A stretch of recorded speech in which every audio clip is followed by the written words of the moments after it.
बाबर आजम ने टी20 world cups में किसी फुल मेंबर टीम के अगेंस्ट छक्का नहीं मारा। Hello and welcome. और आज 2 साल के बाद पाकिस्तान एक दफा फिर यूएसए को फेस करने जा रहा है। सीधा मैं टॉपिक पे आ रहा हूँ। मेरे साथ है मजहर अरशद। मजहर भाई, 2 साल बड़े औखे गुजारे हैं इस कौम ने, ये दुख लेते हुए कि हम 18वें नंबर की टीम से हार गए थे। And finally today we have again a chance कि उसको हम एक एक एटलीस्ट कर लें। लेकिन कल मैंने जो यूएसए के जो ऑलराउंडर है मोहम्मद मोहसिन, उनकी प्रेस कॉन्फ्रेंस में जो उनका कॉन्फिडेंस देखा है ना, थोड़ा-सा वो काँप रहे हैं। मतलब हम लोग एज़ अ फैन कि यार क्या होने जा रहा है आज रात again. What do you think first ever night T20 match इस ग्राउंड में होने जा रहा है, तो कंडीशंस क्या बता रही हैं आपको कि फैक्ट्स जो हैं वो क्या कह रहे हैं? देखें, पहले तो ये कि टी20 क्रिकेट में रैंकिंग्स ठीक है, मैटर करती हैं, लेकिन ये इतना फास्ट पेस्ड फॉर्मेट है और अब जिस तरह प्लेयर्स का एक्सपीरियंस होता जा रहा है, इंग्लैंड के हमने देखा कि नेपाल के अगेंस्ट वो भी एक लो रैंक टीम थी और कितना मैच क्लोज आया। और इंग्लैंड ये one of the best teams है in the world white ball में या टी20 के अंदर।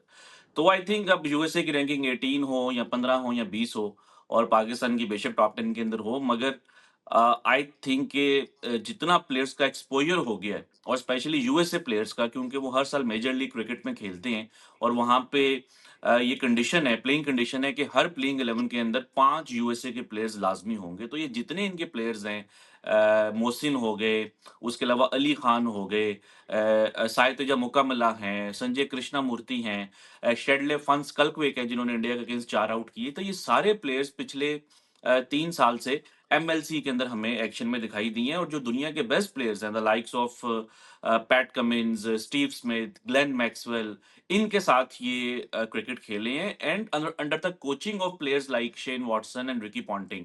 तो आप खुद आइडिया इस चीज़ से लगा सकते हैं कि इनकी इनकी कितनी अच्छी ग्रूमिंग हुई है। तो वो जो मोहसिन का कॉन्फिडेंस है, जो आपने बात की है, वो बिल्कुल बजा है और आई थिंक कि आप यूएसए को लाइटली नहीं ले सकते। मगर आपने जो दूसरी बात की थी कंडीशंस की, तो आई स्टिल थिंक कि यहाँ के कंडीशंस में शायद पाकिस्तान जो है वो थोड़ा बेहतर परफ़ॉर्म कर सकता है कंपेयर टू डैलस, क्योंकि डैलस में हाई स्कोरिंग कंडीशंस थी, 200 रन्स वाली थी, one of the highest scoring grounds in the world. तो वहाँ पे जब आपने 160 किया, तो आप वहाँ पे ही मैच में थोड़ा पीछे रह गए थे। तो आई थिंक कि अगर आप कंपेयर करें डैलस को और कोलंबो को, तो मैं समझता हूँ कि पाकिस्तान का यहाँ पे काफ़ी बेहतर चांस होगा। बिल्कुल आपने कहा है कि यूएसए को हम लाइटली नहीं ले सकते एंड हमें लेना भी नहीं चाहिए। वो हमें ऑलरेडी एक दफ़ा सबक मिल चुका है मज़हर भाई। लेकिन ये यूएसए तो चलो एमएलसी खेलते हैं, ये नीदरलैंड के खिलाफ भी हमारी बैटिंग लड़खड़ा गई। आपने और मैंने जो प्रीव्यू में बात की थी, आपने कहा था कि मिडल ऑर्डर में प्रॉब्लम है, हमारे पास प्रॉपर मिडल ऑर्डर बैटर नहीं है। अगर बाबर आजम को खिलाना है तो ओपनिंग पे खिलाएं, तो वो चीज़ एक्सपोज हुई।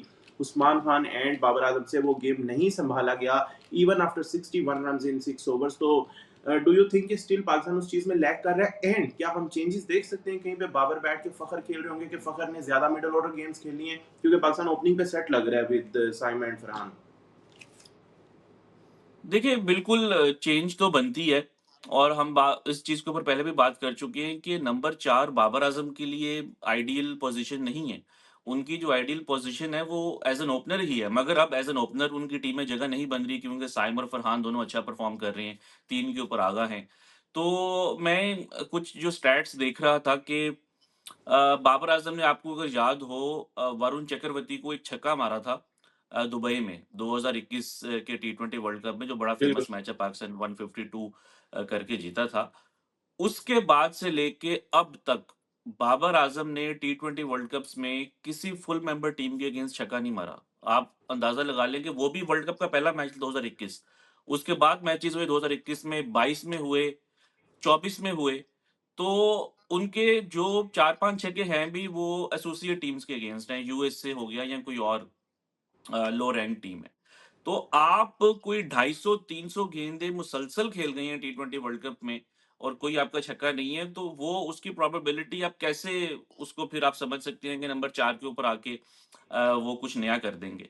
और अभी हमने देखा कि जो ऑस्ट्रेलिया वाली सीरीज़ भी थी, जो उन्होंने 50 किया आखिरी 10 ओवर्स में, उन्होंने कोई बाउंड्री नहीं मारी थी। और नीदरलैंड्स के वाला जो मैच था उसमें भी थोड़ा-सा उन्होंने स्ट्रगल की है। तो देखिए इसमें कोई शक नहीं है बाबर आज़म एक अच्छे प्लेयर हैं और आपको मैं अभी भी समझता हूँ कि इन कंडीशंस में एक एंकर की ज़रूरत होती है। मगर वो एंकर अब एक किस्म के सलमान आगा कर सकते हैं, फरहान कर सकते हैं। तो जब आपका टॉप 3 सेटल्ड है, तो नंबर 4 पे थोड़ा-सा आई थिंक पाकिस्तान अब फ़ोर्स करेगा। अगर बाबर आज़म को नंबर 4 पे खिलाएगा, हाँ, वो बेंच पे बैठ सकते हैं, आगे कोई अगर चेंजेज़ होती हैं, कोई प्लेयर इंजर्ड हो जाता है, he can come back as an opener. मगर आई थिंक इस कॉम्बिनेशन के अंदर फ़खर जो हैं वो ज़्यादा बेहतर रहेंगे नंबर 4 के ऊपर या इवन ख्वाजा नाफ़े जो है वो भी बेहतर हो सकते हैं नंबर 4 के ऊपर। थोड़ा-सा ख्वाजा नाफ़े की आपने बात की है, तो उस्मान खान और ख्वाजा नाफ़े का लाइक आपके क्या ओपिनियन में क्या अब पाकिस्तान को ये भी चेंज उतना ही ज़रूरी है जितना आप नंबर 4 की बात कर रहे हैं? मतलब कि उस्मान खान की भी कोई कंट्रीब्यूशन उस तरह से नज़र नहीं आ रही है एंड कोई ऐसी चीज़ भी नज़र नहीं आ रही कि भाई उस्मान खान की बैटिंग जो है वो या कीपिंग इतनी ज़्यादा है, कोई एक चीज़ इतनी ज़्यादा हो गई है कि पाकिस्तान उनके साथ जा रहा है या ख्वाजा नाफ़े स्ट्रेट जो है वो पिक होने चाहिए? देखिए, मैं थोड़ा-सा मेरी सिम्पैथीज़ हैं उस्मान खान के साथ इस वजह से कि आप देखें जो उनकी सिलेक्शन हुई थी पाकिस्तान की टीम के अंदर, वो कोई ऐसे मिडल ऑर्डर बैटर तो नहीं हुई थी। वो तो टॉप ऑर्डर बैटर थे। टॉप 3 पे वो बैटिंग करते थे और उस पोज़ीशन के ऊपर उनको बारी नहीं मिल रही। देन अगर आप ख्वाजा नाफ़े और उस्मान खान की कीपिंग का कंपैरिज़न करें तो दोनों में ज़मीन-आसमान का फ़र्क है। उस्मान इज़ स्लाइटली बेटर और I mean not slightly better but much better keeper than नाफ़े। और अब उ आई थिंक उस कॉन्टेक्स्ट के अंदर आप अगर देखें तो उस्मान खान को भी आप एकदम से बाहर नहीं कर सकते इवन दो कि मैं ये नहीं उनको कोई डिफेंड नहीं कर रहा। आई आई थिंक पाकिस्तान का जो कीपर है, वो किसी और को होना चाहिए था। मगर मैं अब इस डिबेट में नहीं जा रहा क्योंकि एक इवेंट हो रहा है, सिलेक्शन हो चुकी है, उसके अंदर अगर आप दोबारा किसी और के सिलेक्शन की बात करें, तो वैसे ही एक जो है वो आई थिंक अजीब-सी सिचुएशन हो जाती है। बट जो पाकिस्तान के पास रिसोर्सेज़ हैं अ, या तो पाकिस्तान फिर उस्मान खान को बेंच पे बिठा के नाफ़े को खिला ले नीचे या मिडल ऑर्डर में बैटिंग करवा ले या फिर आपको इस तरह का तरीका करें कि दोनों ही साथ खेल लें। फिर उसमें ऑब्वियसली शायद फ़खर या बाबर की टीम में जगह ना बने। तो आई थिंक काफ़ी एक जो है वो टफ कॉल लेना है पाकिस्तान को। मगर आई एम प्रिटी होपफुल कि इन कंडीशंस में कहीं न कहीं आपको उस्मान खान की बैटिंग भी जो है वो यूज़फुल नज़र आएगी।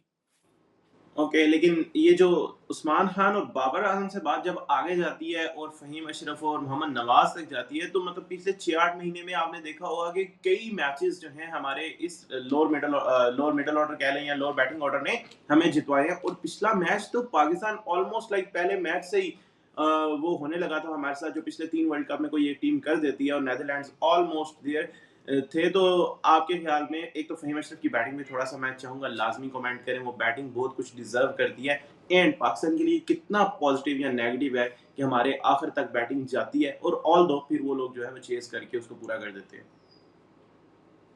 देखिए, मैं तो कई महीनों से ये बात कर रहा हूँ कि फ़हीम अशरफ बॉलिंग ऑल-राउंडर नहीं है, वो बैटिंग ऑल-राउंडर है। और हमने इस मैच में भी देखा नीदरलैंड्स वाला कि उन्होंने बॉलिंग की नहीं, हालाँकि पाकिस्तान ने 3 फास्ट बॉलर खिलाए थे घास को देख के कि हमें 3 सीमर्स की यहाँ पे ज़रूरत पड़ सकती है। मगर उन्होंने बॉलिंग नहीं की, करते भी तो 1-2 ओवर्स ही करने थे। तो वो तो इस टीम के अंदर एज़ ए बैटर हैं और मैं अभी भी ये समझता हूँ कि अगर एक प्लेयर आपको आके आखिरी 2 ओवर्स में 29 रन्स करके दे सकता है तो आप उसको आखिरी 3 ओवर्स में ही क्यों यूज़ कर रही हैं या 4 ओवर्स में क्यों यूज़ कर रही हैं? ये डिबेट वेस्ट इंडीज़ में रोमारियो शेफर्ड के ऊपर भी होती है कि एक प्लेयर जिसकी इतनी अच्छी हिटिंग एबिलिटी है और मैच विनिंग एबिलिटी है, उसको आपने क्यों रिस्ट्रिक्ट किया हुआ है 3-4 ओवर्स के लिए? तो अब मैं ये भी नहीं कह रहा कि आप फ़हीम को नंबर 4 के ऊपर भेज दें, बट आई थिंक कि वो 6 या 7 या आखिरी 6-7 ओवर के बैटर हैं। और ये आगे जाके मेरा ख़्याल है कि हो सकता है पाकिस्तान भी इस चीज़ को रियलाइज़ करे। देखिए, एक मैच में आके अगर किसी ने ये उमर गुल के बाद अभी कोई ऐसा एक मैच हुआ है कि किसी पाकिस्तान के प्लेयर ने इतना नीचे आके मैच आपको जितवाया हो। और बाज़ औक़ात होता ये है कि कोई एक चीज़ हो जाती है मगर उसको मतलब उसके अगेंस्ट आर्गुमेंट बहुत मुश्किल इस तरह से हो जाता है कि जिस तरह बाबर रिज़वान को हर कोई कहता था इनको ओपन नहीं करना चाहिए। मगर जब उन्होंने 152 वाली वो इनिंग्स खेल दी, पार्टनरशिप कर दी, तो उसके बाद उसके ऊपर बात करते अगर आप तो लोगों ने कहना था कि यार ये किस तरह की फ़िज़ूल बात कर रहा है, उन्होंने तो अभी मैच जितवाया और आप कह रहे हैं कि उनके लिए ये आइडियल उनकी जो है पोज़ीशन नहीं है। तो मैं फ़हीम का भी यही कहूँगा कि इवन दो उन्होंने नंबर 8 के ऊपर आके मैच जितवाया है, मगर वो ये मैचेज़ 6 या 7 के ऊपर भी आके जितवा सकते हैं।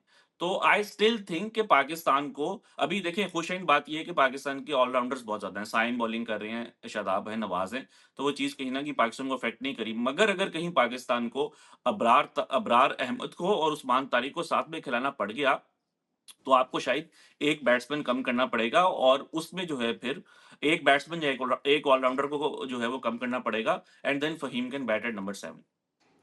लेट्स सी कि पाकिस्तान क्या करता है और कब वो वक़्त आता है जब पाकिस्तान को दोनों स्पिनर्स इकट्ठे खिलाने पड़े और पाकिस्तान किस तरह की कॉल लेता है और आज मिडल ऑर्डर में क्या बाबर आज़म की जगह पे फ़खर ज़मान हमें नज़र आ सकते हैं या नहीं? इस उम्मीद के साथ कि पाकिस्तान यूएसए को ये मैच हरा के अपने सुपर 8 के लिए स्ट्रॉन्ग चांसेस बना लेगा। That's all from today. Thank you for joining us. अल्लाह हाफ़िज़।